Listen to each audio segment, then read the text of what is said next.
সাংবাদিক সম্মেলন থেকে এখানে তাৎক্ষণিকভাবে যে কর্মসূচিটি প্রণয়ন করা হয়েছে তা আমি আপনাদের সামনে এখন উপস্থাপন করছি। কর্মসূচি দেশনেত্রী বেগম খালেদা জিয়া আমাদের মাঝে নাই, পৃথিবী থেকে তিনি চলে গেছেন। তার মৃত্যুতে 7 দিন ব্যাপী বাংলাদেশ জাতীয়তাবাদী দল বিএনপি শোক পালন করবে।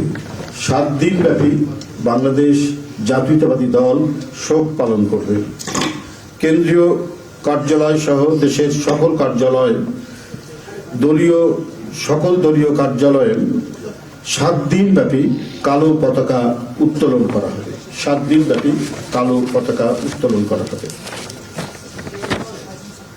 দলের সকল স্তরের নেতাকর্মীরা এই 7 দিন ব্যাপী কালো ব্যাজ ধারণ করবেন।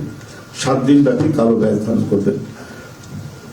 প্রতিটি দলীয় কার্যালয় দেশনেত্রীর জন্য 7 দিন ব্যাপী কোরআন খতম ও দোয়া অনুষ্ঠিত হবে।